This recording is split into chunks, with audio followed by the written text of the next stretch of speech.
It's time for Milberger's Gardening South Texas, live from Milberger's Landscaping and Nursery at 1604 in Bulverde Road. During the next 2 hours, our experts will help you with your gardening questions when you call 210-308-8867.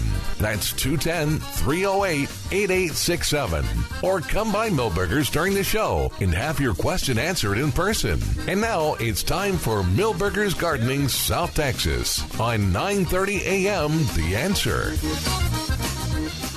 And welcome to Milberger's Gardening South Texas on 9:30 a.m. The Answer. Milton Glueck along with Trace Hazlett of Milberger's, Dr. Calvin Finch, and of course we've got Mark Peterson as always, bringing up the band.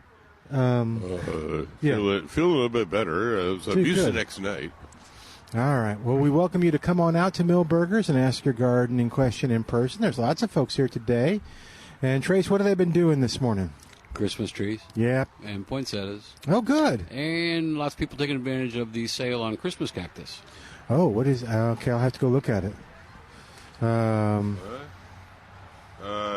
Christmas cactus on sale regularly $8.99, on sale for $6.88. It's pretty good. It is. Yeah. And so, what sizes do we have for the? Well, the sale's only one size. That's 4-inch pots, but there are a few 6 and 8-inch containers as well. Okay. Okay. Sorry.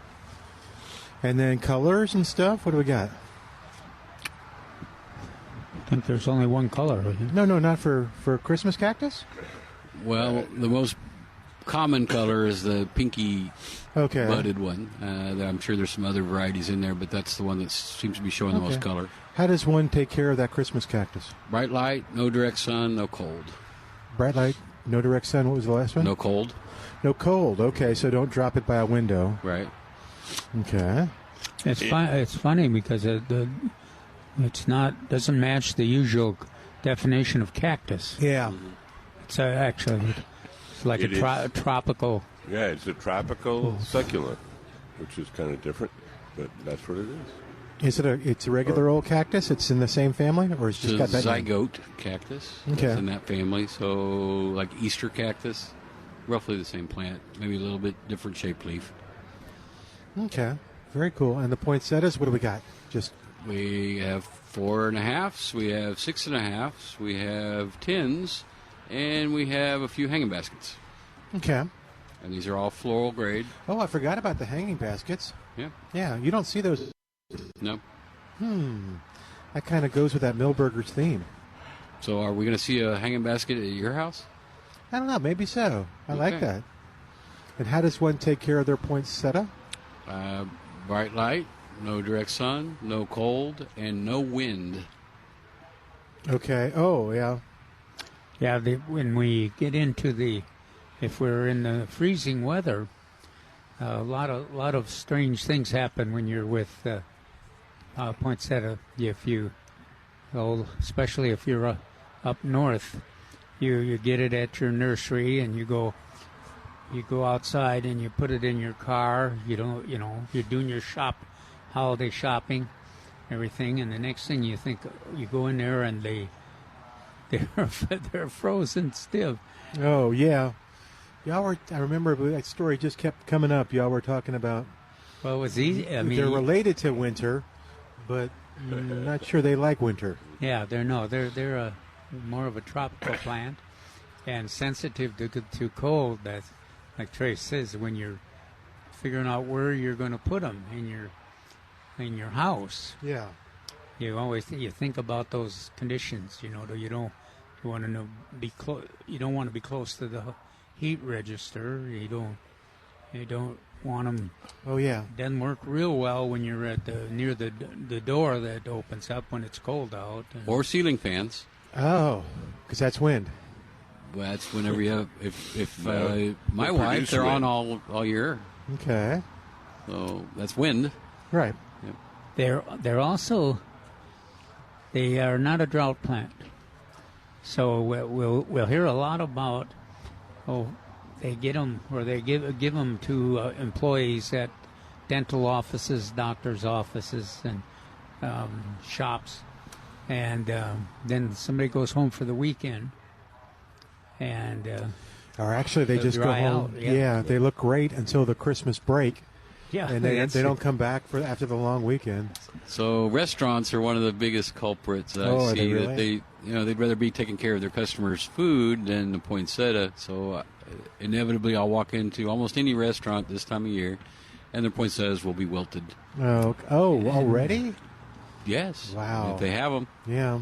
And this is the sad situation is that our modern poinsettias will last for a year if they're taken care of the way Trace, watch out for the conditions that Trace brought up, and they get plenty of water.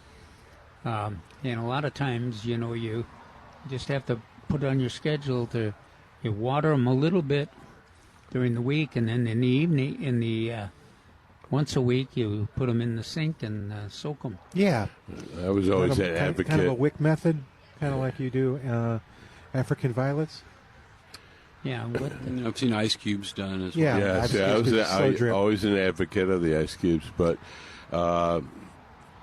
you need to do that consistently and think more ice cubes than what you would put down. They'd rather be too wet than too dry. But you could kill it from either direction. Yeah.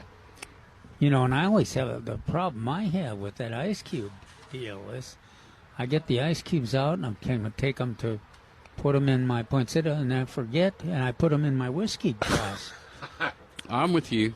I think you got to get the smaller ones. You can't get the nice square cube ones that are very popular with whiskey right now. Just out of curiosity, when Calvin actually pours the whiskey over the ice in the poinsettia, is that bad for the poinsettia? It's actually probably pretty good. Oh, wow.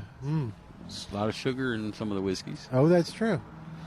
That's interesting. All right. But if you go to down in Mexico and some of those places where poinsettias grow, just amazing how huge. Yeah. And they can be, and sometimes you kind of look at them and say, "My Lord, is that a poinsettia?" And the sides of mountains. I mean, the sides of hills. They'll be very, very large. And you go parks. Yeah, a lot of I'll parks. have to drive by, but I think one of the churches along Bassey in Alamo Heights area had one against a south wall. The wall faced south, and it was right up against it, but it was huge.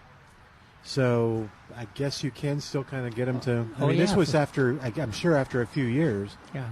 If you get a sheltered location, and now they don't react real well to that, like those record cold spells we had. But are we talking bougainvilleas or poinsettias? No, poinsettias. Well, yes. both of them. Same principle. Oh, okay. Yeah. Did we jump to bougainvillea? I'm sorry. No, but I was going to tell a story. Yes, I came along the trail. I think I told you this. I came along one of the walking trails, and I didn't recognize the plant. And lo and behold, it was a poinsettia. Okay. Yeah, so you can. This was on the south side, yes. And we actually couldn't get it to color again because the color is not a bloom. But we couldn't get it. We kept ours in a container afterwards for quite a while. It just never. It was pretty and got new leaves and new leaves and new leaves, but they never colored up. Well, the lady that cleans my house developed an affection for one of the poinsettias that I had. I would have given up on it a long time, but she every week, gave me the dirty look about you could, shouldn't say this, but you could water this more, but but that thing lasted and looked good well over a year, and it's just remarkable to me how well these new selections. And they've gone through a lot of breeding programs and worked hard on them. It's quite an accomplishment. So that is a common complaint. What's that? That people try to keep the poinsettia, maybe even put it in the ground or keep it in a pot, and they'll complain that it never has what they call the flowers on it again. And that's light process of reducing the amount of light and so on and so forth. Yeah, because I think way back when, I think before the new selections, I can remember people or y'all giving advice of kind of putting them in closets. Yeah, for how long? I wanted to say 10 weeks, but from when you wanted to bloom, backtrack it. Okay. You didn't leave them in there for full time, but you took them out, but you had to get them back in before the light would get them. Oh, okay. So you limited the amount of daylight they could have. Okay, dumb question. So is daylight equal to a light on a ceiling fan that's lighting up a room? Well... Yes? Or no? Somewhat. Somewhat, okay. Right. So the amount of a certain wavelength is what actually determines the color change. Now, I don't know what that wavelength is, and I don't know if it's incandescent or regular light bulb. I do know that when you put them outside, that streetlights do play. Oh, do they really? Yeah, okay, well, that kind of answers my question. Factor into that. So if you have it near a streetlight, often they will not have the black colors change. Well, that's an interesting plant. It's a beautiful plant, and everybody thinks of the holidays when they that's true. See that plant. Now, another thing we talked about yesterday, these, I think all of those petunias there are wave petunias. Oh, you think so? I do. That it goes all the way to the alyssum? Yeah, I didn't see I couldn't find labels on them. A few labels on the red ones, but gosh, they remind me of the waves of the old days. Yes, they're spectacular. The color, you really need to come out and see the color. Yeah. It's I think it's more like the cardinal color of the UIW, but maybe a little darker. But it's a rich red.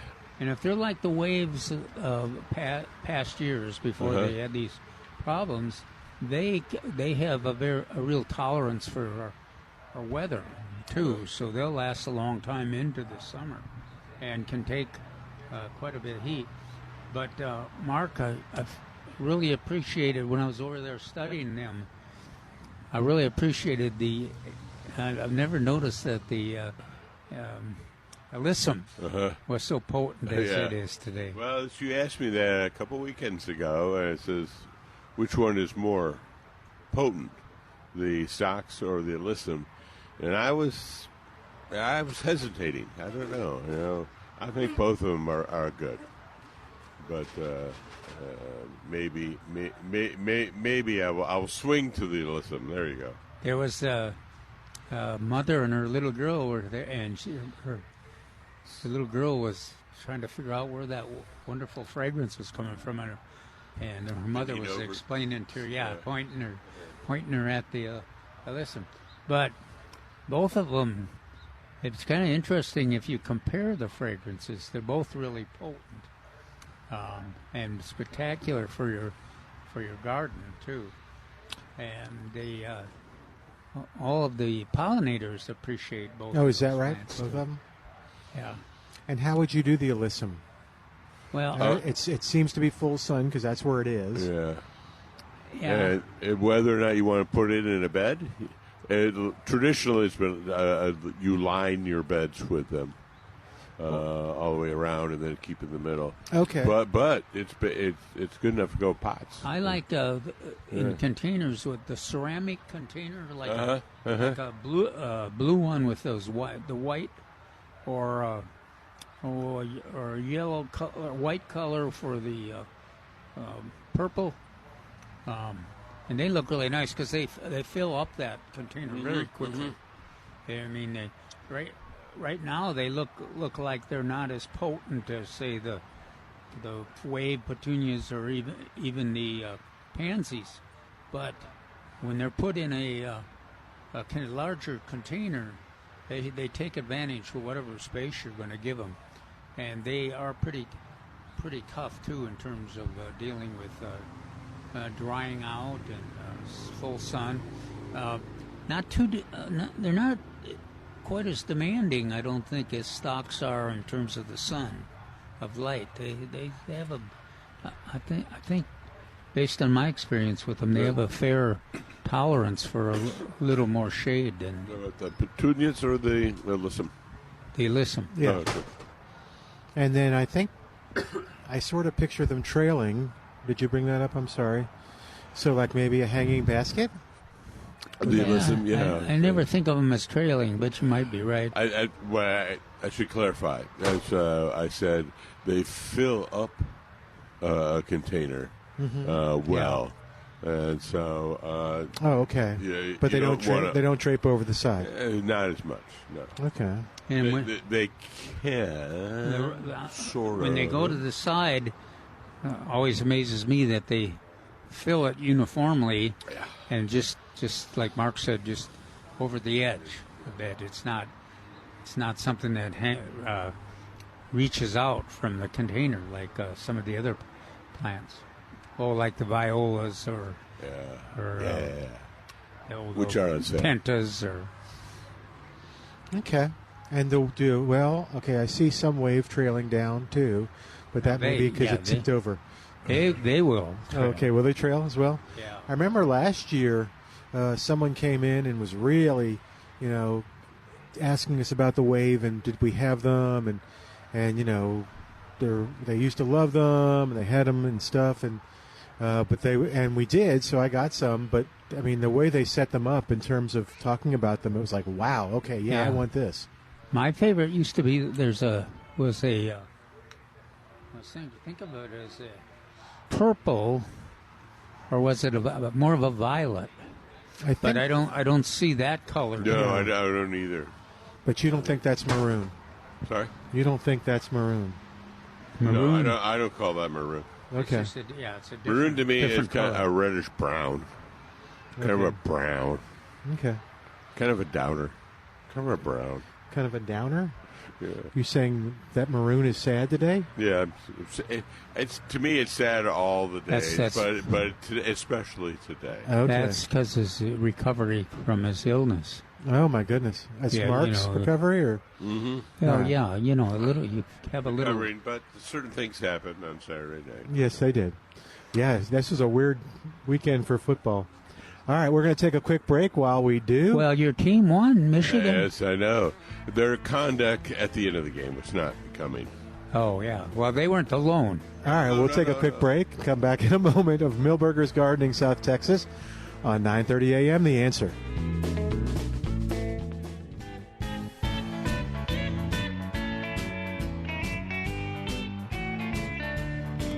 And welcome back to Milberger's Gardening, South Texas on 9:30 a.m. The Answer. 210-308-8867.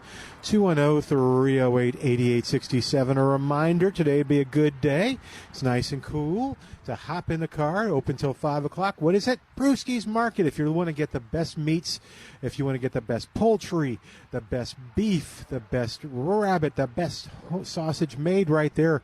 Award-winning sausage, by the way. Whether it's am I doing this right? Kosciuszko? No, you got me doing it. Kosciuszko. Okay. Yeah. Which is the Polish Swedish potato sausage. Yep, so Polish wedding sausage, and we've got the Texas Swedish sausage as well. But gosh, you will not be disappointed. You'll go again and again. It's a fun trip, and it's a fun place to go and visit too, because like I said, the outstanding service, the great products, you'll absolutely love it. In fact, find somebody in your world that's been to Prusky's and they will go, oh yeah, God, we've been going there for years. Love it. Prusky's Market, Highway 87 between 410 and 1604, and you'll find everything you need to know about them at Prusky'sMeatMarket.com, and you can get your reservations in for your Christmas meal. If you did it for Thanksgiving, you'll probably want to do it again because it was delicious and easy. That's Prusky'sMeatMarket.com. All right, 210-308-8867, 210-308-8867. Well, I saw at least one monarch so far today, morning. Here? Yeah. Or at your place? And right here. And it looked like the wings were real sturdy and not tattered. Oh, good. So that there we can't tell exactly whether it's just came out of just matured after 30 days, and it's chrysalis, and it's ready to go down to Mexico, or if it just arrived. What causes the wings to get tattered on the ones that?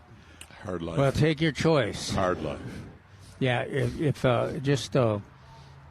if they're it's all that whiskey in Calvin's plants. Yeah, probably. Well, if you're migrating from Canada to Mexico City through San Antonio, okay, that's quite a trip. And if there's wind and one word, stormy, I-35, or even rain, it gets you. It's tough on your wing. Tough on your wing. Oh, okay. And then if they lay their eggs, if they decide to, or they're a generation that's laying their eggs, then the chemistry or the history of the animal, of the butterfly, it just it's no longer concentrates on staying alive. It actually just dies after laying the eggs. So, it's hard on the butterfly, and they rapidly go downhill. All right. We're going to try again with James. James, I tried to get it fixed, but we're still having some issues with hearing you. But go slow and go loud, and let's see how we do. Welcome to the show. If not, just email me the question. Test, 1, 2, yes, 3. Test. Can you hear me? Test. Yeah, we're hearing you testing. A little bit. Oh, testing? Yes, we hear the testing. That's not helping. Oh, I'm Stop sorry. it, James. My Meyer lemon. Yesterday when I called, it's funny, I didn't turn down my radio all the way like I normally do, and I walked away, and then when y'all took my call, I can hear myself on the radio, but y'all couldn't hear me. If that helps you troubleshoot anything, I don't know if it does or not. But anyway, yesterday afternoon when I went out to cut a couple of Meyer lemons for a pitcher of iced tea, real pitcher of iced tea for my wife. I noticed, and I could smell it, and I looked, and there's a few blossoms on it right now. Would it be beneficial? Are you getting all this, Mark? I know you're trying. I can't understand it. James, hold on a second, James. Mark, are you getting any of this? You're trying, I know. Mark? Something about you have to walk down the Yellow Brick Road and go to the Emerald City. All right. Is that correct? No, it's not. Okay. James, do me a favor. Just email me the question. Sure. Yeah. Okay. Email me the question driving. because we're not picking up on it, man. Yeah. All right, will do. Nope, James, sorry. Thank you so much, James. Just sorry, James. Yeah. Is anybody out there? Is the audience hearing that? Or No, the audience is not. We can only hear it here. Yep. Just for the folks out there, it's a text me the question, James. Significant or echo. Email it to me. Yeah. And we're trying to fix it. Some phones are worse than others. Yep. So if you want to email me your question, Milton@klup.com. We'll address it. Milton@klup.com. I'm sure it'll be fixed for next week. All right. So, yeah, I know. It could be famous last words. Scouts honor. What else? I'm eager to hear his question too. So James, do email me. Yeah, and other people, please. Where should they email it to, Milton? Milton@klup.com. Okay. Yeah, we'll talk about it on the air. Okay. And of course, folks that are here or are thinking of coming to Millburgers, put that in as another vote. Just come by in case. Yeah. If you've got a question, you can do that. You can look at the cyclamen, look at the Christmas trees, all of the holiday plants we talked about, and it might even be time that if you know which gift certificates you want to get for Christmas, this would be a good time to do it. It's not overly busy right now. Yeah, we talked a little bit about that yesterday. Gift certificates are great. Mm-hmm. You never can go wrong with a gift certificate. In my book, I may be wrong. Some people argue, especially in a horticulture. Yeah, but we have lots of tools. Trace had a great idea, hoses. Mm-hmm. I don't think droughts are going to go away in South Texas, and you can water by hand anytime, any day, and hoses would be a good gift, a great gift. He did mention he likes brightly colored ones in case they go and get mowed. Well, obviously he's had some same kind of experiences I have. If you got lots of garden space and lots of hose connections, and you're rushing to get things mowed, you occasionally run over a hose. Yeah, I like this idea. I didn't know that you could do like brightly colored hoses. Is a great idea, though. Yeah, because you're more likely to see them. Yeah, I'm sure they have a great selection here. Or you can do like I did this year and enlist the help of a new, considering a new worker on my landscape, and he even I never thought it was possible, but he cut up more hoses than I have. Oh my gosh! In the last 3 years, I cut up a few, but he got a lot more in that period. Just that one. It's hard to believe I got so much grief from just not even doing, but just threatening to run over the sprinkler system with an aerator. Oh, well, that was fair. A large machine. Yeah, it was challenging though, because we worried about should we try to save Milton? Yes. Is he going to run over the electrical line, or should we just get out of the way and hope that he survives? That's a good learning experience. Yeah, Calvin's doing it. I think the order in that order of worry, I was first, and then the lines. I have a feeling that at the time, the priorities were save the lines. Yeah. Milton will be okay. He'll live. He maybe have holes in him, but he'll live. All right. Yeah, I don't think it's good to aerate people.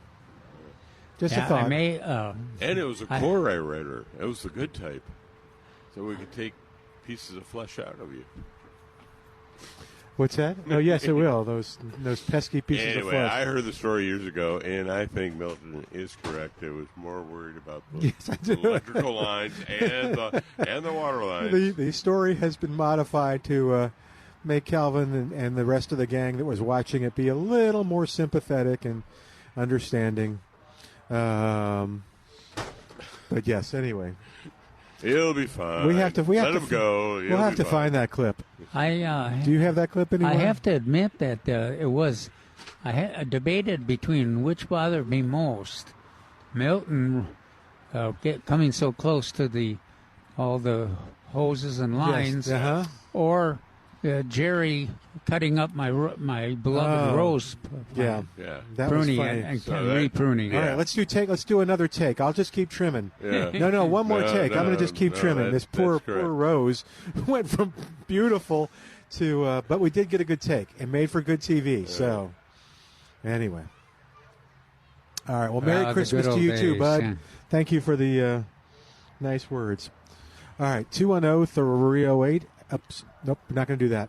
What? Milton at KLUP.com with that question. You go.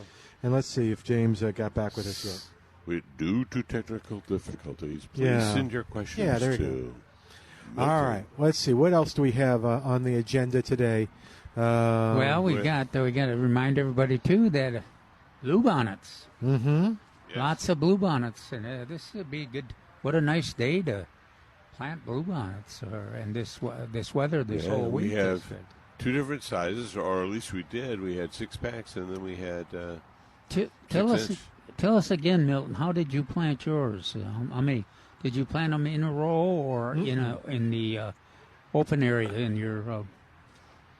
So I took that little foot and a half area between the boulevard. Yeah, and so I planted one on the sidewalk side. And then I did a 45-degree angle toward the street and planted one there. And did that 45-degree angle coming back toward the sidewalk and planted one there. And then I just did that triangle thing How are they doing? Are they just hanging loose? They're just hanging loose. They're happy. Yeah. They're just kind of, just taking it easy. Hey, here comes the garbage guy. All right. I can hear them. They kind of speak like that, which is surprising. I would have thought they'd have a different accent. Hey, garbage guy. A little Hawaiian thing. They're just taking it easy. Hey, recycling. What you know? How you doing? So how many did you have? The squirrels and the raccoons have not oh, dear. What? dug them up. No. I didn't know that was an issue. Oh, gosh. I was just... My pansies and calendulas are really doing well. I planted them in a semi-shady area, and they're responding great. But the raccoons love them, and either they're digging up the squirrels' acorns, or they're just putting their own new acorns in there. So that they love that. Why bother digging in that hard soil in the sod when you can dig in a flower bed, and somebody's already turned the soil over for you. Speaking of which I'm trying to remember, amaryllis bulbs, which we have here at the nursery. Some are already in pots. Some are just, and I guess you can. How do you plant those in the ground? You don't put them in the ground. You try to keep them in the pot, in a pot, and you don't make things very nice. You keep maybe a cactus soil, and it's only an inch around the pot, so you can keep them in a very small pot if you want to for a long time. But you should they should be going through their period where they see some sunlight now. You're getting them going in the sunlight, a little water and a little fertilizer. But this time, in fact, a couple of weeks ago, you should have been doing it. Well, so why don't you put them in the ground? Yeah, Trey's got a kick out of it when Trey says how aggressive they were in growing. Yeah. All you had to do was get them from the nursery and then think about how nice it would be if they're growing, and suddenly they're growing. They're there. They must hear you. They tend to rot in our area. Oh. The bulb. Okay. Not always, but lots of times they do. What are the bulbs that we plant that squirrels love? Because I've heard that. Tulips. Oh, is it tulips? I was wondering about the tulips too. Okay. Tulips and other. Now, if you're going to do a bulb, just side note, if you're going to do a bulb, try to do narcissus, daffodils. Oh. They tolerate our soil extremes and weather extremes. And if you pick the right selection, they'll come back year after year. Right. Can you think of any of the varieties that are... I used to know them all. Trevanthian. Yes, good work. Something grand. I can't remember the other one. Grand something. I don't know that. But Trevanthian is one. Well, we'll look that up. I have all think about that. See if we can. Yeah. And maybe you suppose that's something that if somebody remembers that we could understand them when they called? No. They could email. Oh, they could send us an email. Yeah. Milton at KLUP.com. What are the selections that? So we like Calvin and I like iris and narcissus. They tend to repeat over again and over again. Sometimes even expand. I'm gonna go ahead and I'll just think about this today. I think I might do it this afternoon if I still have the ambition that I do now. I'm going to plant the remainder of my irises that are under the shade now. They didn't start under the shade. And move them into a sunny bed in the front there. So that I'm looking forward to having them. This is a better time to plant them than when I planted them in the summer. But the neat thing about planting iris is that you don't have to go very deep. The rhizome top should be at level with the soil level, and they're very drought tolerant of soil situations too, and Most of the time, the deer don't eat them. Okay. So they make a nice kind of a really interesting ground cover, not to mention the blooms. And the ones we've got here they bloom twice during the year, in the spring and the fall. The ones I have, the cemetery iris, are the little different species, and they're the white ones. And there's some blue ones that are closely related, but they're bloom a little earlier. The flowers aren't quite as showy, but they do well too. So iris is a good choice for this time of the year, and a lot of folks should be thinning out their iris too. Oh, okay. Do you think the oxblood lilies will come back this year, or is it too cold? It's not wet enough. I know that. I'm presuming that. Well, all I know is that the ones that when I was redoing my milkweed beds, I removed a lot of the oxblood lilies and planted them in a different bed, and they surprised me. They have all come up, and it's kind of funny to look at oxblood lilies in a orderly, every 1 foot, because they have a tendency to reject that kind of order.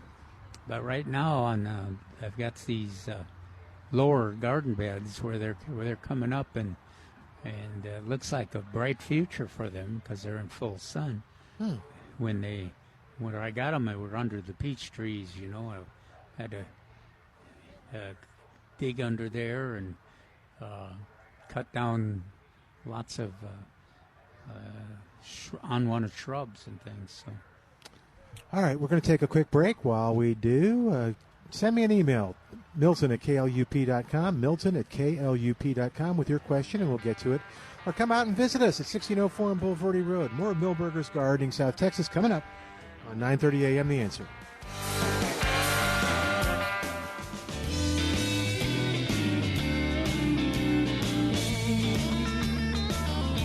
Hey, and welcome back to Milberger's Gardening South Texas on 9:30 a.m. The Answer. Got a question from the crowd here at Milberger's. Grab that mic. You'll be on the air. We can hear you. And, we appreciate it. What's going on, man? What you got? I have this growing wild in my yard. It kind of looks like it's snowing. Okay, show him, and then... And I'm just trying... Show him. And I am just trying to figure out if there's anything I can use to control it or kill it during this time of the year. So if I make a comment, it sure is pretty. It's one man's... one man's beauty is another man's... one man's forb is another man's weed. Yeah, it looks like it's snowing.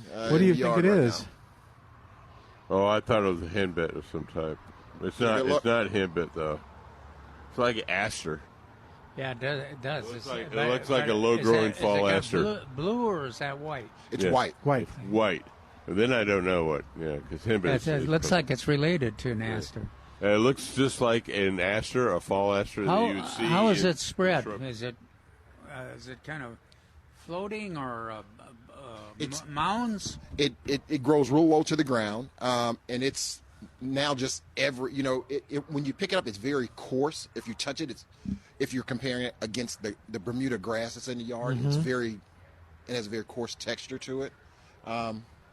Is it every year does it come back? No. What's happening is I'm fighting my neighbor's yard. So I was a bit lazy. You're not fighting your neighbor. You're fighting your neighbor's yard. Let's be clear about that. I was lazy in putting in pre-emergent to try to control it. And her yard is full of this, and now it's in my yard.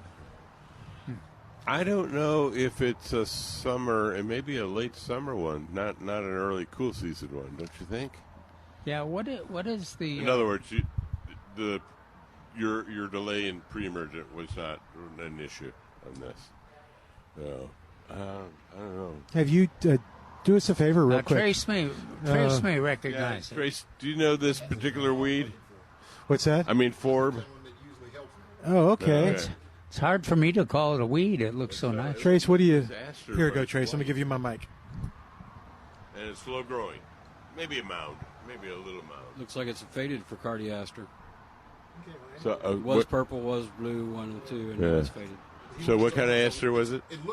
It's white to the color. I mean, when I look out in the backyard, it looks like it's snowing all out in the yard. It's so pretty. Why would you want to kill it? Yeah, well, that was our consensus. I can do it. Why don't you tell him what, if he decides to kill it, what he would use? There you go. All right, so you're gonna have to look at the bottom of the plant, and if it's brown, It's not.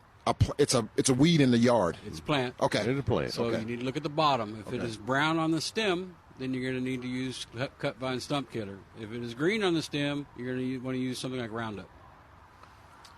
And Roundup, if I sprayed it, because it's all in the yard, if I use Roundup, then it would kill the grass. Then use as well. weed free zone.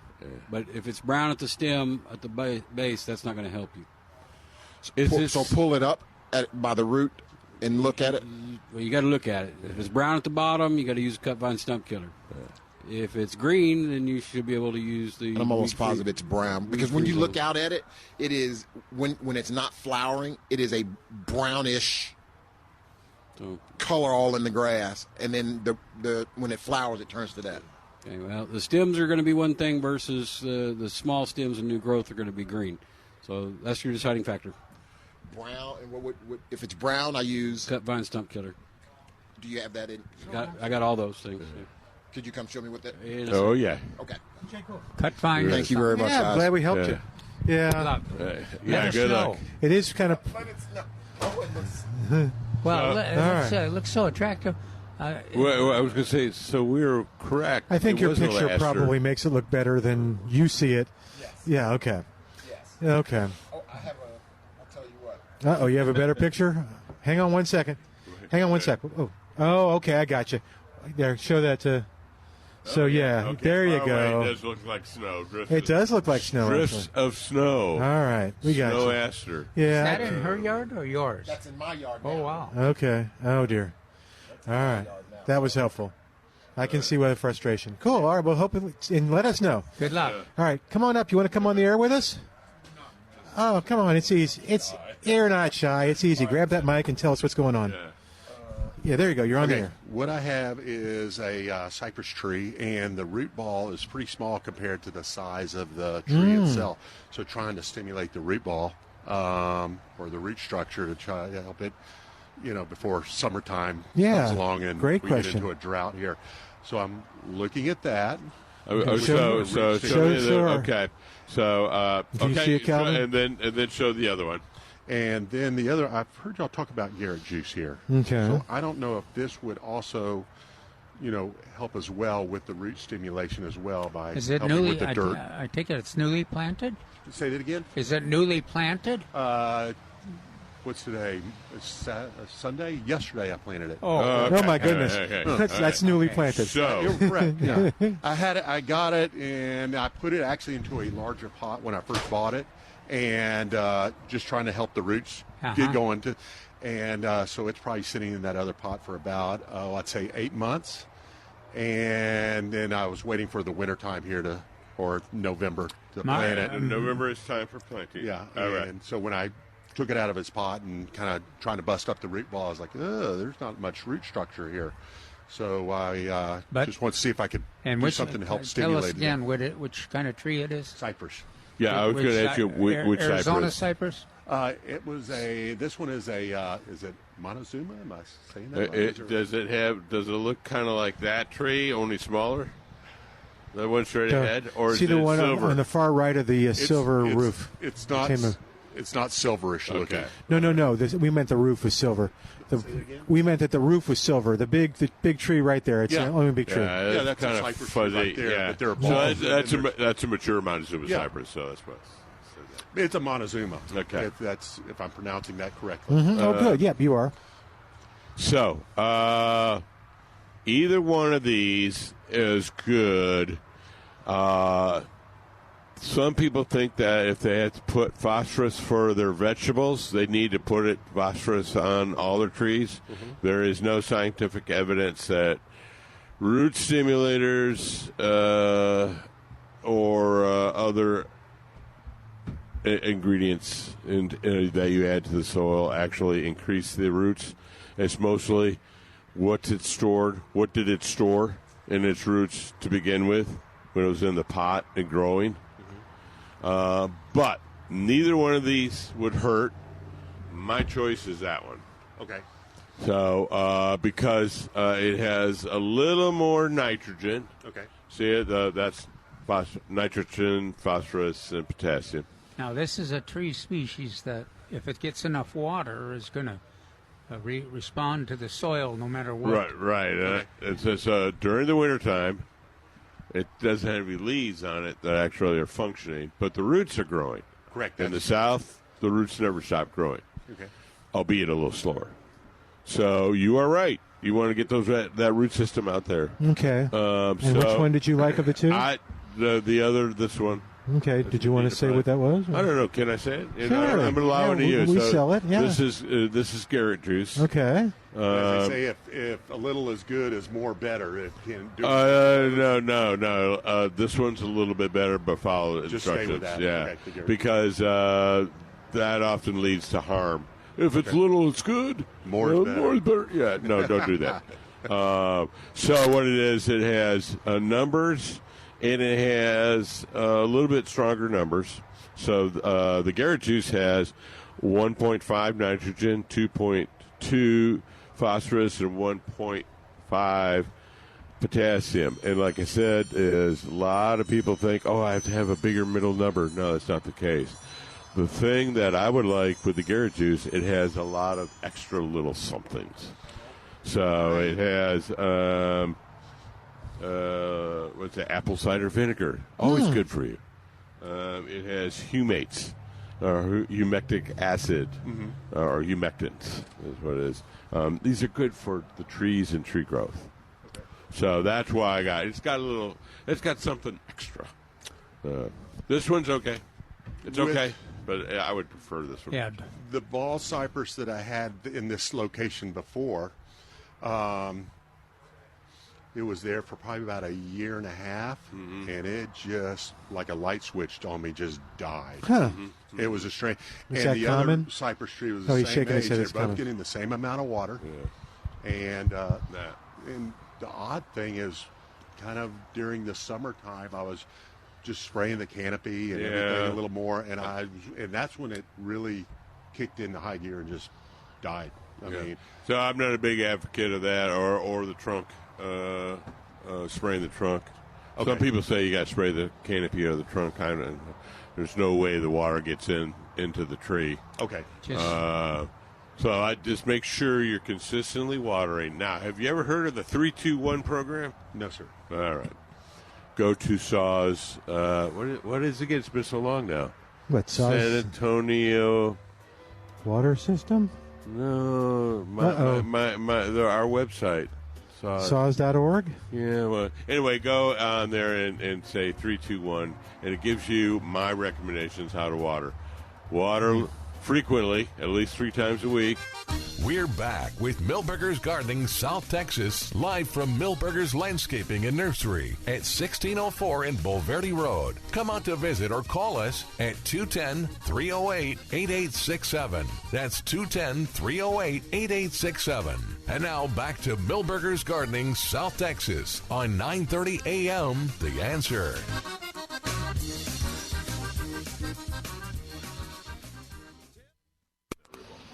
All right, apparently we're back. All right, 210. Sorry. Welcome back to Milberger's Gardening, South Texas, on 9:30 a.m. The Answer. Milton Glueck along with Dr. Calvin Finch. Mark Peterson still answering that question of the guy, and that's great because they're really getting the conversation in. So of course you're always welcome to come over here and be a part of the show and have your gardening question answered in person. But it's the good idea to come on out because we can sometimes answer a question differently, like the man's picture that helped to have the picture, the first and second picture that he showed us. So, according to all right, thanks, man. Thanks for coming by. Thanks for coming on the air. You did great. You're welcome. All right. We got to keep going here. We just jumped past the news, so all right. We did. Yeah, we're the news now. Okay. All right. So what else is going on? Well, that was a good question he had. So fall is for planting. Okay. So he just planted a tree. Just the way he was describing it, I'm thinking it was about a 5 can or thereabouts. So it's relatively small. Yeah, and there were some obvious things there. The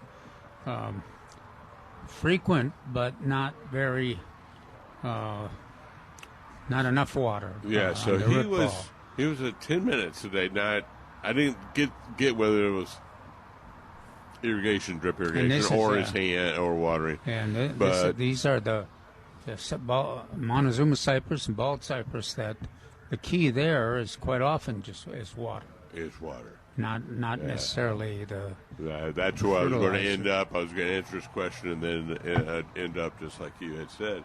Water's the key. Consistent watering when it's in the ground, when it's first in the ground, and then you can change up to more water but less frequently. And you'll know with a tree like that, species, when it's connected. Yeah. Of course, this winter won't be doing much, but no. Next spring, if it's made it makes it through the winter and it's ready for action, it'll be ready the next spring, and they'll really put some amazing growth on. I should always modify my 3-2-1 because we're talking in the wintertime. You don't necessarily have to water that much, but you do need to keep the roots moist. They are growing, like I said, in the south. Tree roots never stop growing. They will slow down, but they never stop. As opposed to in the north where the ground freezes and the roots essentially go dormant. So I have a weird question. What is it about root stimulator that causes the roots to be stimulated and grow? Well, you hit kind of on the controversy. Uh-oh. So, like I mentioned, in vegetables, phosphorus and potassium are frequently needed to are frequently needed in plant processes. On many plants, it's wishful thinking. Some plants can translate root stimulator into some growth, but a lot of them, it's...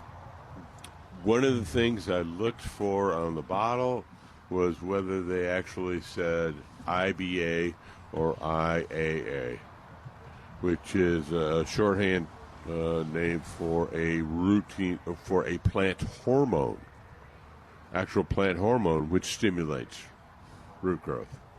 Okay. And you have to look specifically.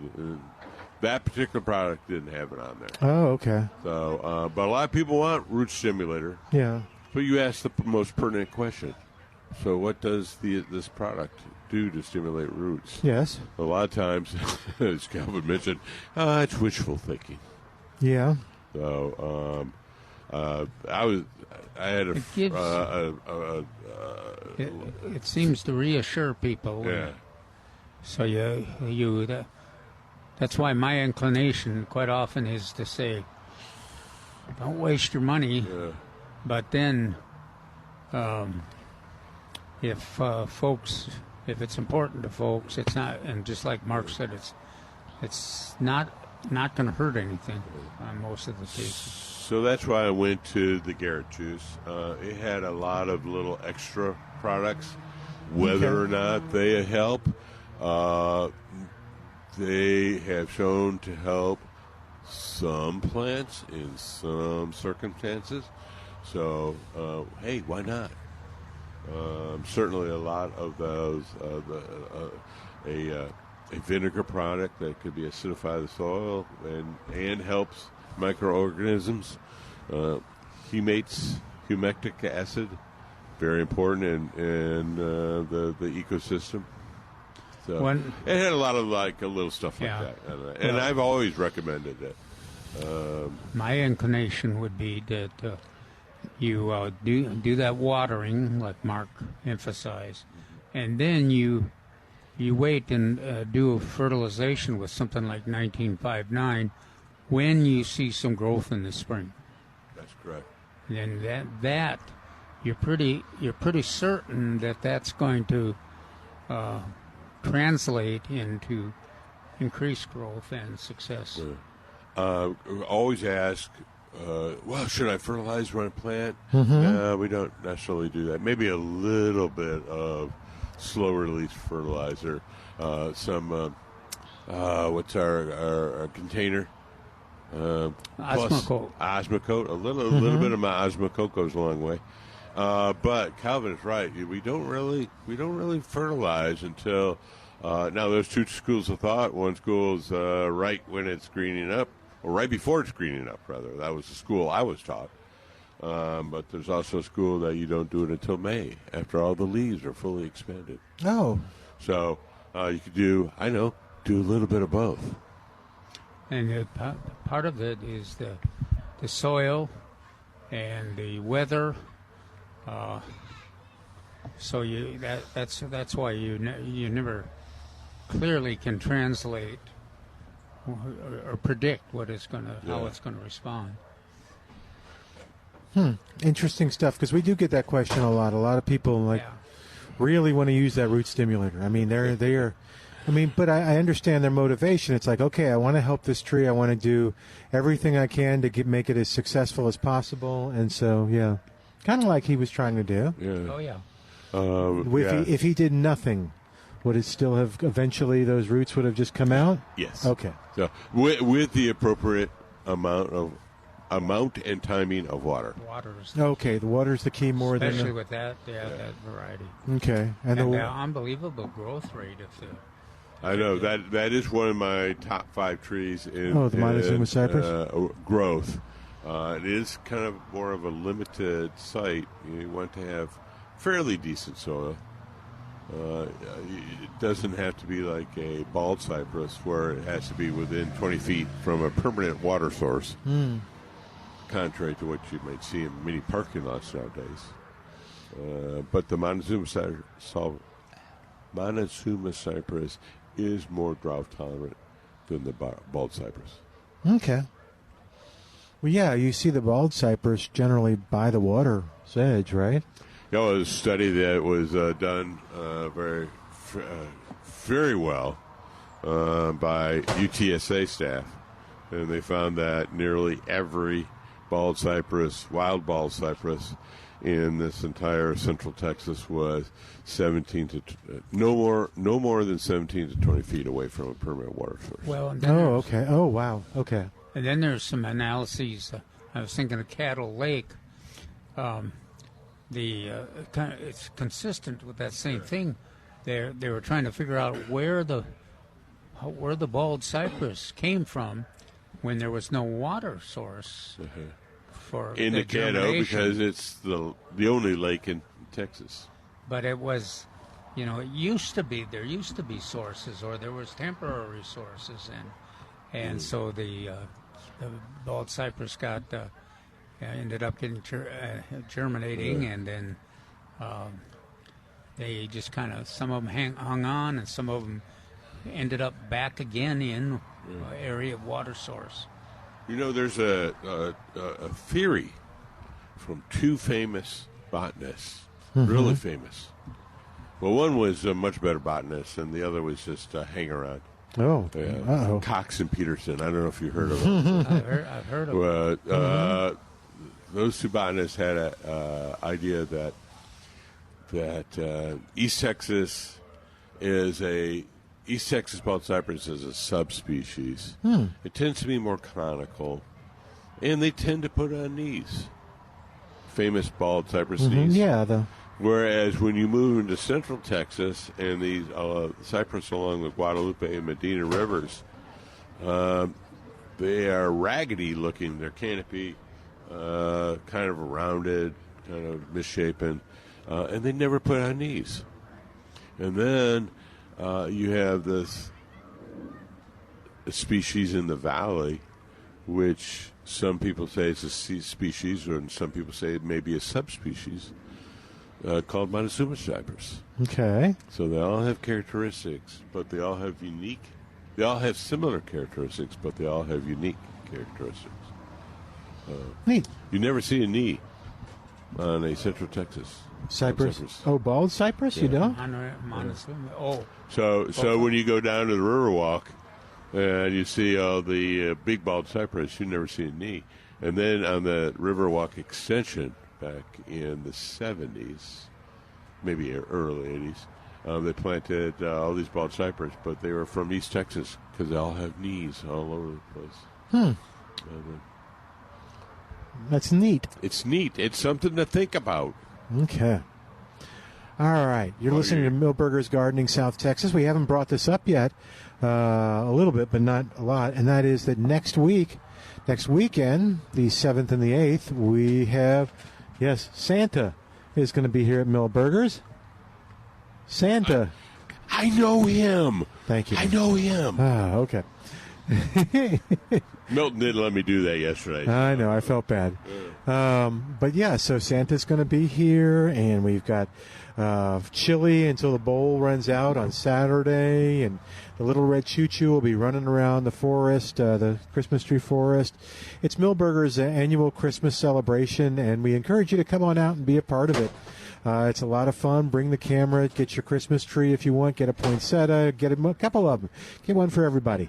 And just enjoy the days. It's going to be good. There's face painting, balloon animals. Mark's excited about everything but the face painting. Yes. But yeah, so come on out and be a part of it. Check out milbergernursery.com for more details. That's milbergernursery.com. And we can't talk about it. You got any more classes, Calvin? Anything coming up that you're excited about? No, I haven't got any scheduled now. I'm just I'm working on the plan, what I want to accomplish. Also, the contacts I want to make to verify, check the people that did attend the other classes and see what they found out. I mean, if there was any changes in terms of the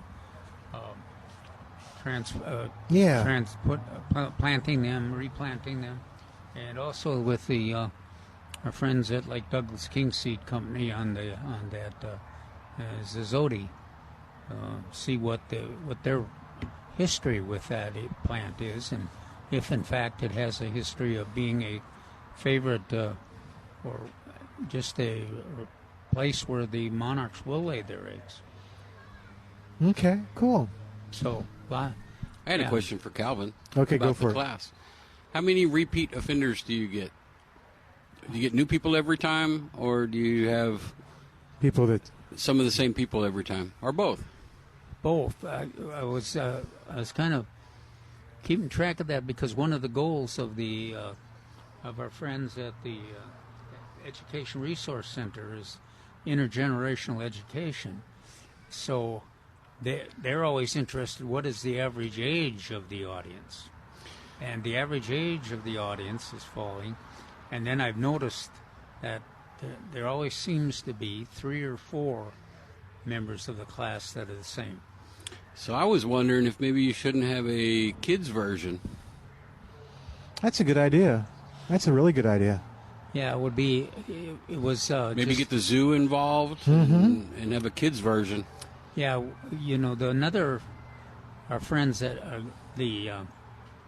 what is that? Where did we have the last class, Mark? The Sinkin Eco Central. Yeah, they were interested in it. And the kids. One of the things we did was do it in an evening class, and we didn't have people pre-register. So I didn't take much of a volunteer team with me. And you were wrong. Yes.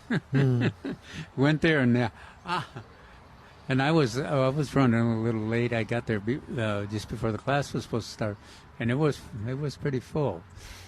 So, yeah, I think there's a lot of options. I bet you could have one monthly with the zoo.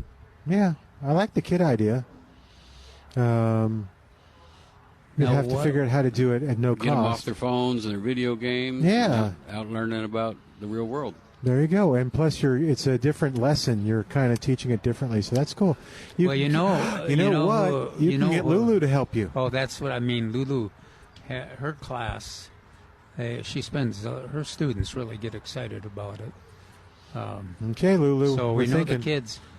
You know, one of the issues there, though, is you got you got to be some of the instructors that are old may not do as well with young people as they do with the older gardeners. Sure, but if you have Lulu there, she knows how to talk to everybody. Yeah.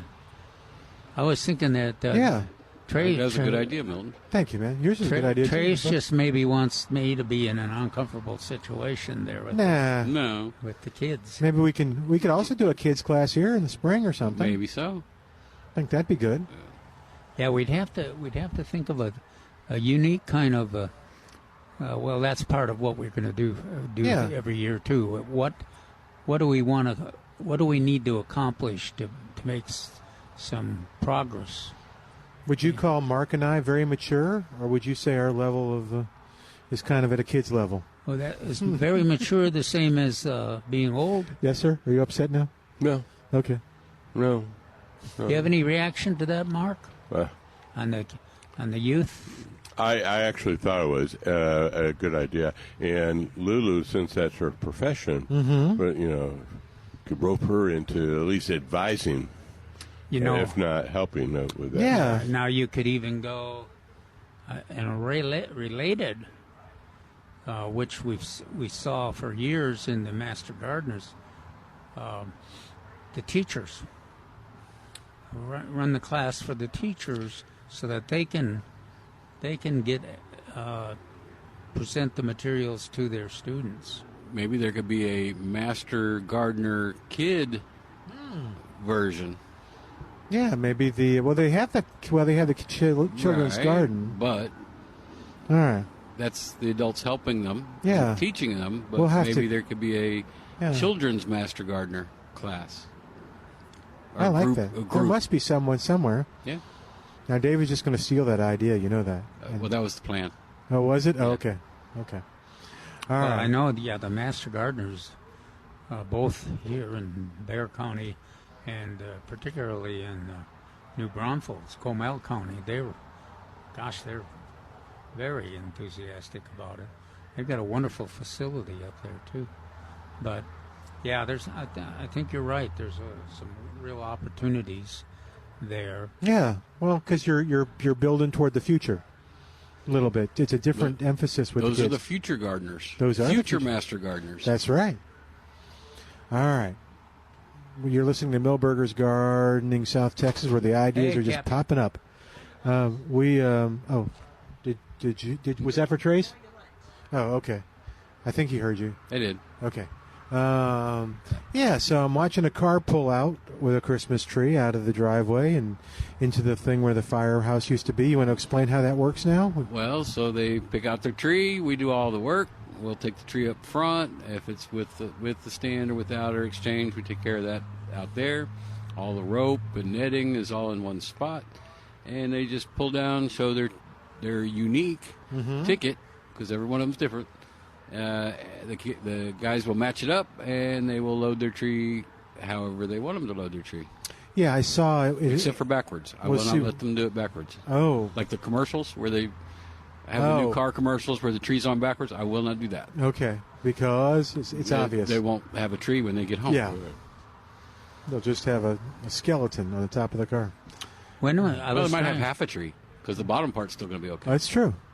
What was it? How many years ago when somebody had the tree on the car and went through their garage door? They forgot about the tree, and it was a friend of the show, and they kept going, and the metal part of the stand was against the windshield, which was fine until it was pushed into the windshield by the garage. That's a problem. That was a mess. Yes, sure. I'm sure it was. And that was probably one of those things where, okay.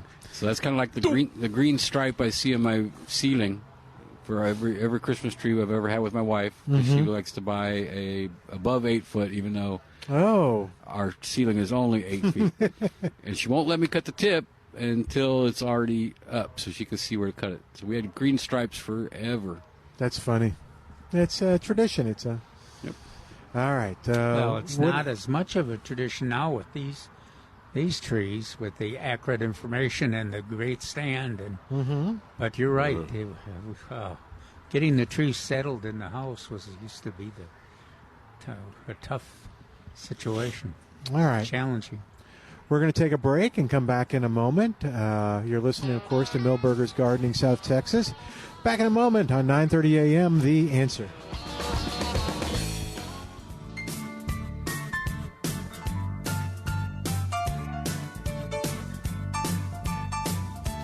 And welcome back to Milberger's Gardening, South Texas on 9:30 a.m., The Answer. All right, we're here at Milberger's at 1604 on Boulevardy Road. Lots of folks. Calvin answering a question out in the nursery, and we had a nice question a minute ago from someone that worked out well. They did not want to go on the air, which is fine. We'll make that work. We just want you to get your gardening question answered. When they were talking about different types of lantana, I think her home had lantana to begin with. So medication must be kicking in. That's my Sorams. Oh, you were not okay. Yeah, you got. So in my mind, I thought she was saying Purple Heart. Yeah, no, you just heard it differently. No matter what I heard you're it saying. differently. Yeah. So actually, it's Purple Trailing Lantana, and that is a good lantana for the summer. Oh, I'm sorry, for the cool season. Yes. That's what it prefers, cool season, and then as it starts to fade, then the regular lantanas start coming into flower. Now she's wondering if there are different types of purple. She thought there was maybe one that was more purple that she had, and she was looking one to match that. And frankly, now they're pretty much all the same. I don't know of any increased darker color for the trailing lantana. It's pretty much all the same purple color. Now there's a white one. Yeah. But not a purple. And now, were you suggesting this about this? You said that it might depend on how much sunlight it's getting, but does that relate more to the Purple Heart? That was more to the Purple Heart. Purple Heart, okay. Well, actually, most of the, I guess some of the purples are still blooming out there. Right. That's what I try to say is actually the fall blooming is going away, and they'll rebloom again in February or so. You know what? It's blooming really pretty spectacular. In addition to Milton's yes, cenizo, yes, but which the purple autumn sage, the salvia gregae. They're really looking spectacular right now, and pollinators are really appreciating that. But that's something we used to give it a lot more attention than we do now. But that's a great plant for this time of the year, just like the purple lantana is. Yeah, and the cenizo are blooming all around town. They look great. Yeah. In fact, it looked like rain over in the corner for a while, and now it's gone away. Maybe it was raining. No, remember, it's not until tomorrow. No, I know. That's what I was surprised about. There was a real edge. Yes. It was like, it's going to rain. And then, it just kind of said, you know what? I'm coming up to 1604. Forget it. Actually, it was coming to 1604, I guess it's coming to no matter what. But yes, 1604. But it was inside the loop going out rather than, that's not usually the formula that people get upset about. No, it's usually when it comes, it makes detours. Yes, it goes around 1604. No one likes 1604 too. And I'm wondering too, do you think the monarchs, do you kind of picture in your mind the monarchs complaining about I-35? Yes, I think so. Okay, I got to go. Imagine just traveling down. This is the corridor, the broad corridor, but it's the only broad corridor. The transportation lane that we have, so they have to be forced onto that as well. And all those big trucks, they're headed to Mexico. I'm sure that the monarchs get buffeted all the way around, damages their wings. Well, I can't remember the specifics, but I'm sure one of our books, monarch books, mentioned the sensitivity of the monarchs and that they couldn't define what was changing their behaviors or why their monarchs are making these decisions. And I think they mentioned traffic at one time. I'm saying that's changed my decision-making processes on several occasions. And playing, not going on 35. Let's see, I'm going to go up to go 1 to 30 or go 281. Yeah. Well, don't tell anybody about 281. Changed my mind about going to Oklahoma for Thanksgiving Day. All right. You're listening to Milberger's Gardening South Texas, right here from Milberger's Landscaping and Nursery. And again, like I said, that woman had a gardening question. We answered it off the air, so we're happy to do that too. But come on by and visit with us. 1604 on Boulevardy Road. Check out all the great trees, the great Christmas trees here at Milberger's, and all the great Christmas items. All right, dude. I ran into oh, my God. Are you okay? Saws, longtime Saws employee that Mark and I both had worked with. And he was... just admiring the cyclamen over I don't doubt it. Steve Siebert. I'm sorry, Steve? Steve. Yeah. Yeah. Gosh, it was just amazing to run into somebody that's totally met our Robert, the executive director, had been here just a few days ago. I couldn't remember. Did you remember, Milton, what plants he was interested in? No. He got a... I bet it was cyclamen. Might have been. Yeah. Oh, they got a pretty poinsettia. Oh, look at that, yeah. Yeah. Got 2 of them. Oh, 3 of them. Nice. Red is a pretty intense. Yeah, it's a I'm still a traditionalist on that. It's red. So red's your go-to color? Yeah. Yeah. All right. If you did a red poinsettia and a bunch of white cyclamen. Mm-hmm. That would look pretty cool. That would look good. Yeah, no, actually, you could keep them alive. And I was thinking the cyclamen needs. No, they could survive. The cyclamen doesn't want direct sun. Right. Ours survived in the eastern outlook of out the doors, glass doors, and. Actually, the poinsettia could survive there too. Very cool. All right. So let's see. We talked about Christmas presents, or we can talk about them a little again. We're going to look to Calvin's article next week. And before we come on next week, get a San Antonio Express and look at that article. We'll be talking about that when we're here. Mm-hmm. And so y'all think of your own list. Yeah. And well, we probably should get one of those publications here that we've got at Milberger's on to talk about. No, the stocking stuffer. Yeah, the Texas Superstar. Yeah, because you're somebody. I think you mentioned it, Milton. That some great information, photos, and if you're looking for plants that are successful in Texas, that's probably one of the best resources. Oh my gosh, yeah! I mean, it's a great program, and it really is. Trace explained it. These were plants that are chosen because they do well throughout Texas under a variety of different conditions, and I mean, it's not foolproof because nothing is, but. Texas is a large state. Texas is a large state, but you're going to try to do. But if you're gambling, you want to gamble with these guys. Yes.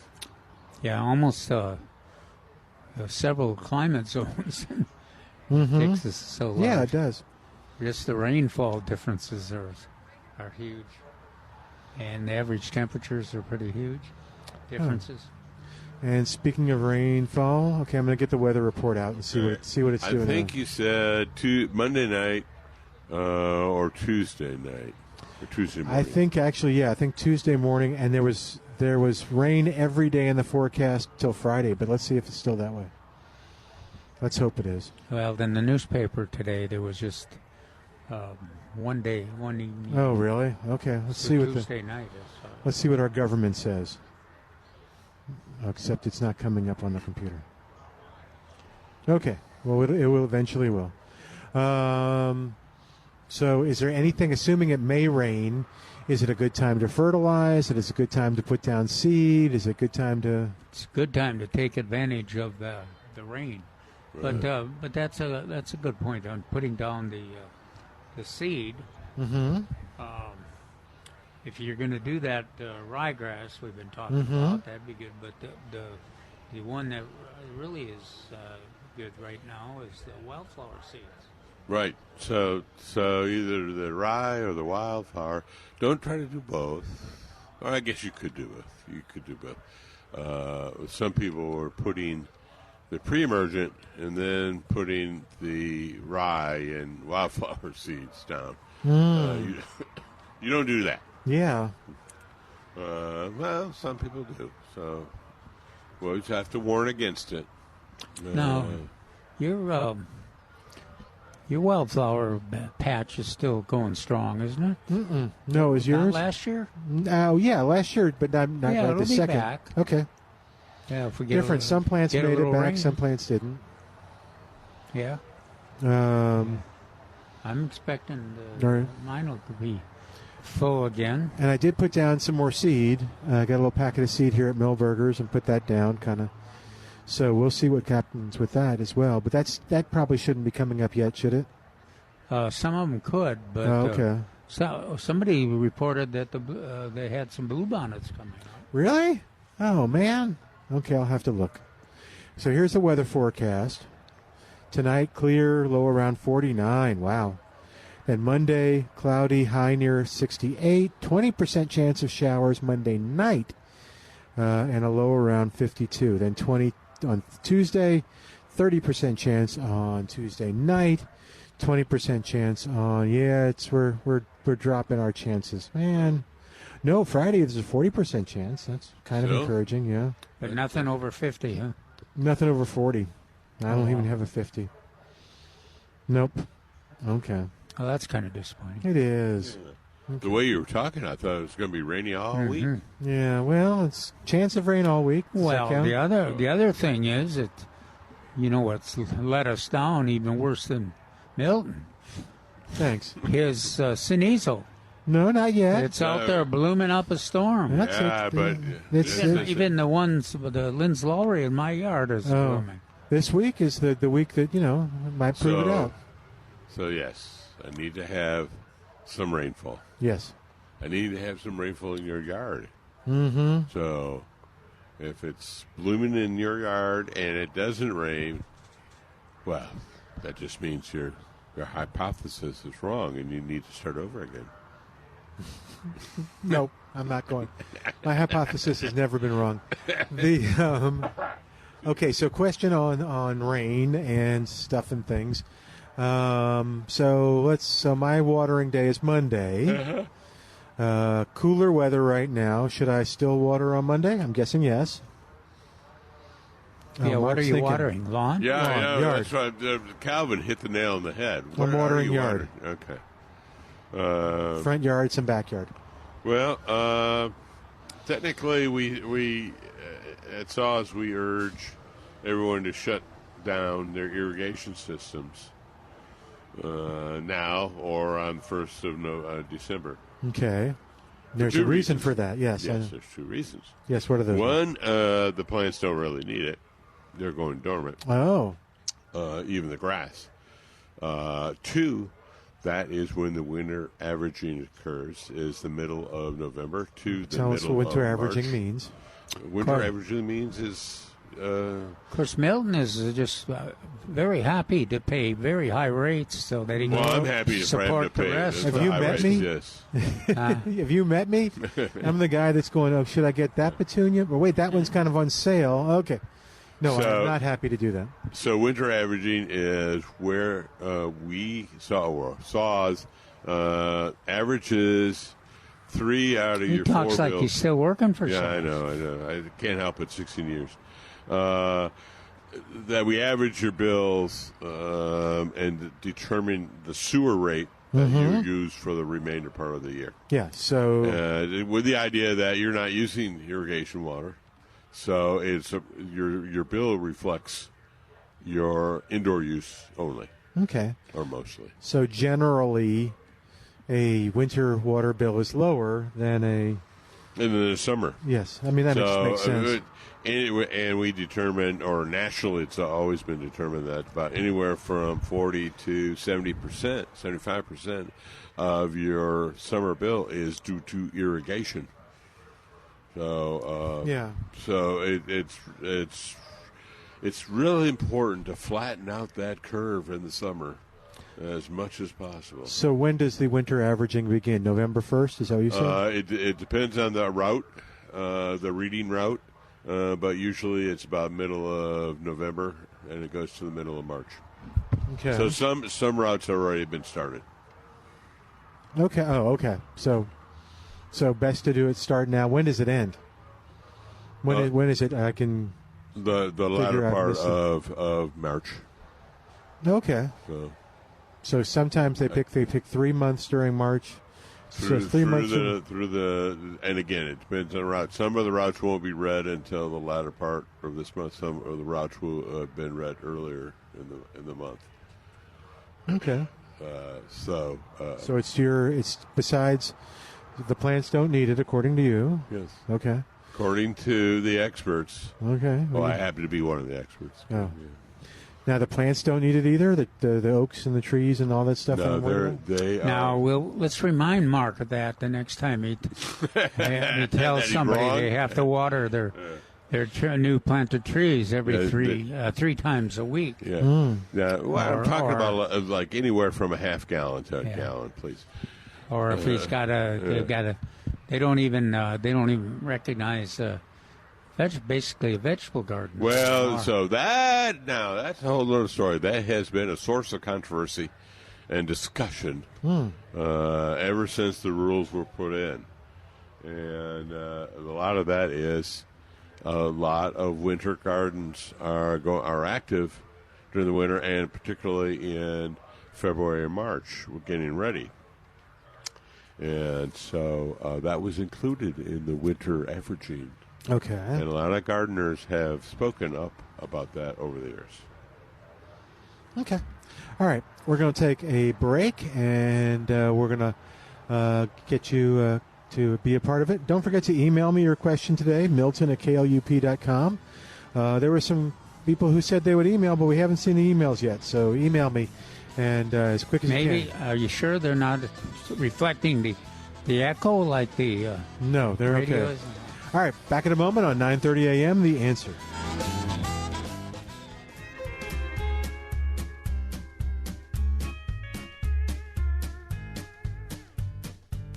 Welcome back to Milberger's Gardening, South Texas on 9:30 a.m. The Answer, live here at Milberger's Landscaping and Nursery, where next Saturday and Sunday, what will be happening, Trace? We will have the real Santa. Yep, real Santa. And a gentleman that takes professional pictures. Mm-hmm.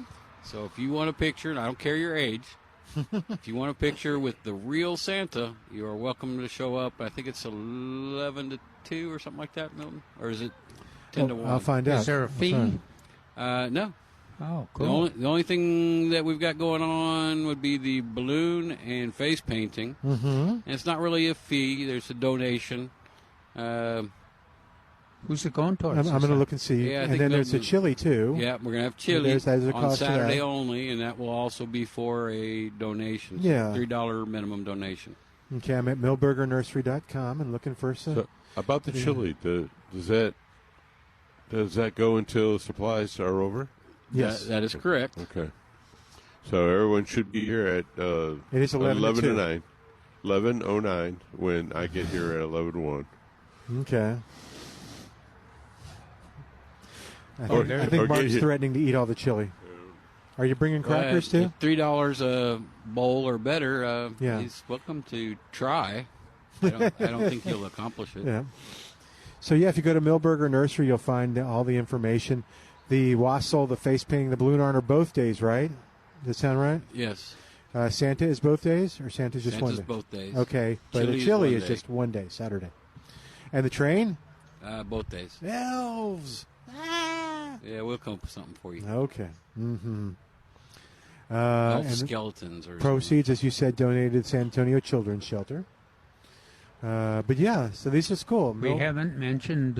What's that? We did yesterday, but remind us about that Christmas gift. So Blue Santa, and I'm actually surprised. We have not gotten one item. Oh no! For the Blue Santa drive, and so I encourage people to please bring something so that kids that are in need, have a Christmas gift. And again, if you go to millburgernursery.com, you'll see what types of gifts they're looking for. But it's pretty easy. You click on Blue Santa Toy Drive, and just come on out, and you can donate. It looks like gifts for a newborn or 12 years up to 12, and donations include toys, books, hygiene sets, new or unused clothing, and all donations must be unwrapped, no food or liquid. Yeah, but it's a great cause, and it's a great way, and you don't have to do a lot to make a big impact. No, not at all. And every gift helps a family. You know, a lot of us have presents that our families received and we never used, but they would fulfill that definition of being unused, and they would be valuable or fun, at least for some other. Sure, as long as it's for 12 and under. Mm-hmm. Books and I had an idea. I couldn't find anything just yet, but I was kind of occasionally, if you walk into Walmart, you'll see their clearance thing right by the door, and you'll see like shoes or little toys, and they're not very expensive. They're being clearanced, and it's like, okay, they would make somebody's Christmas probably. Yeah. So you can pick them up in a lot of different places. All right, let's see. So that's all at millburgernursery.com, and then you said Santa could be adults. You didn't care. Kids pictures, adult pictures, dog pictures. We've had dog pictures. Yeah, I can't bring my dog. She's reactive. She gets scared and gets upset. Okay. It is Santa. You would think he could help, but no, not going to happen. Did you bring your dog? Are you going to bring your dogs? No. He's too busy eating tomatoes. Yeah, that's right. That's his job at the house now. Is he a tomato retriever? No. It sure feels that way, though. I keep looking for the, on the phone, they keep showing these 12 dog breeds. What was it, a pit bull? Yeah. Not a pit bull, a French bull? Yeah. That was just one? But so far I haven't seen any that are the 6 breeds that eat most of the tomatoes out of the garden. Well, I have 2 votes for that. So one is a Cocker Spaniel, and the other one is a mini Australian Shepherd. So those 2 should be at least in the top 10. Okay. What was the second one? The second one was a mini Australian. What's the first one? Cocker Spaniel. I thought you had taller dogs. I used to. Okay. She says I can't have a big dog anymore. Why? I don't know. Okay. She hit me up for a Chihuahua last night, though. What's that? She hit me up for a Chihuahua last night. Oh, okay. I said only if I can have a standard poodle. Oh, okay. And then I got told no. Oh, okay. Sorry. I just need to come home with a puppy, and she can't say no to puppies. Yeah, just keep it on the lowdown. No one tell her. She's not listening to the show. If you're listening to the show and you know her, do not tell her, okay? She's probably right behind me. No. Hey. Okay. So, yeah. Oh, he's wow. So Al had a Dachshund Terrier mix who used to eat chili patines right off the plant. That's a hot dog. Yeah. It is. I had a long-haired weenie dog who loved Brussels sprouts. Really? And corn on the cob and all. Oh my gosh! Really? Yep. Couldn't get enough. Okay. That's just strange. And we need to do a show of people talking about their dogs and what they eat of the plants they plant. Speaking of plants, what do we got out there? Did you eyeball some of the stuff? Oh, we have lovely vegetables. Yes. Still transplants, but mostly leafy. Chard, spinach, lettuces. There were some more cold weather vegetables available this week, so we will stock back up on those, as well as broccoli and cabbage. Brussels sprouts, cabbage. Yeah. Okay. We had an excellent supply of cabbage, I saw. Strawberries are out there. Still good. And this is the time to plant them. Yep. Everybody always wants to plant them in March, but this is the time to really plant them. Yeah, I keep forgetting to get mine, and I want to just do it in a hanging basket to try it. I think you can accomplish it. I brought the Malabar spinach in the house. Okay. I think everyone thinks that's kind of foolish, but Why? why do they think it's foolish? Yeah. I think it's like, why, Milton? Just You why don't are you eat it, protecting though, do you? I need to trim it up and start eating, although it has little doodle bugs, it looks like, all over it, but they don't move. It has, look at those are the seed pods. Oh, those black seed? Yeah. Yeah. Okay. But yeah, I do want to try that. Let's see, any herbs that we... Oh, we got all kinds of fall herbs. You know what that means? So lavender and rosemary are probably the two most popular this time of year. Rosemary. Okay. Rosemary. I won't do basil, Milton. Why? Can you tell me why? Mm-mm. It would have been dead this morning. Yeah. Oh. Basil does not like anything close to 40 degrees in a cold wind. Okay. And lavender and the other one? They take our normal winters pretty decent. Okay. So, yeah, we got some thyme out there and cilantro, some chives. So there, the other thing, Trace, is we mentioned the trees, Nordman, Fraser, Noble, and Balsam. Correct. Okay. And your favorite is? Fraser, which Balsam and Fraser are basically the same tree. Okay. Which one leaves the green mark on the ceiling? Fraser's. Fraser's do. Okay. And Fraser's have the fragrance. They do. Okay, now, if I don't like fragrance, what do I do? You get a Nordman. Okay. And it can leave a green mark on the roof ceiling, too. Oh, it can. Okay. Yeah. What's the difference in the look? We know the difference in the fragrance. I could tell you by comparing to other trees that you wouldn't know, so I'm not sure that's a good answer. So Okay. Nordman's, the little needles are more arced. Oh, okay. I was going to say similar to a grand fir, but you wouldn't know what I was talking No. about. So, Do you know the grand fir? Yeah. Okay. Yeah. talk about smelly trees. Really? Oh, yes. Yeah. First to have their needles upright or okay. slightly flat. So I haven't seen one of those in quite some time, but when we did carry them, we called it the Martha Stewart tree. Why? Because the fragrance was so overpowering and almost like a cheap perfume. Mm. And that's the one that everybody wanted to stuff their pillows with. Oh. For the... So they'd make a pillow, and then instead of getting the batting, they would stuff it with that so it'd have the Christmas tree smell all the time. That seems like it'd be sticky. Well, But maybe not. They dry. Okay. That's an interesting idea, though, too. Can you... So let's pretend it's after Christmas, but you still like the smell of the tree. Should you cut the... you want to get rid of the tree, but you cut the limbs and kind of keep them and store them, or... You can. I mean, sure, at some point it stops smelling, but... Okay, and would you freeze them, or... I don't have that answer. Okay. Some of our trees look so good all the way into January and February that... Or when they come in to be recycled, they look true. like So they should go to another Christmas season. So basically, you should have a Christmas tree, Washington's birthday tree, a Valentine's tree, all that. Just same tree. They can go that long. I know. We've seen them come back. Oh, and talk about that. Bringing them back. We do tree recycling. In a nutshell, you bring the tree back. I don't care whether you brought it from me, but make sure it has no lights or ornaments on it. Right. And the stand is already removed. And we will get it ground up and recycled. And to boot, we're going to give you a coupon for 20% off a purchase. Yeah.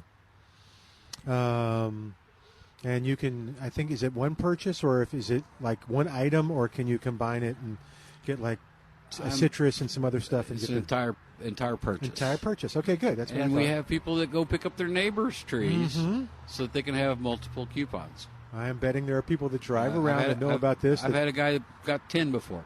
Really? Yeah. Oh my gosh. Okay. You can give that coupon as a gift. Sure.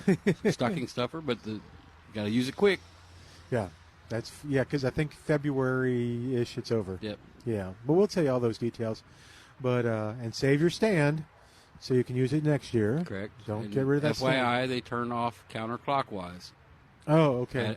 Inevitably, we always have one brought back. I couldn't get the stand off. Oh. Turning the wrong way? I don't know. Oh, okay. Maybe not turning it off, trying to pull it out. I don't know. All right, well, we are going to say goodbye for today. Thank you, Trace, but we're back here next Saturday and Sunday. Hope you'll join us, and come on out for all the festivities. Go to millburgernursery.com to learn more about them, millburgernursery.com. On behalf of the guys, thanks to Al doing a great job, and thanks to you for listening and being patient with us. See you next week on Millburgers Gardening South Texas on 9:30 a.m. This is The Answer.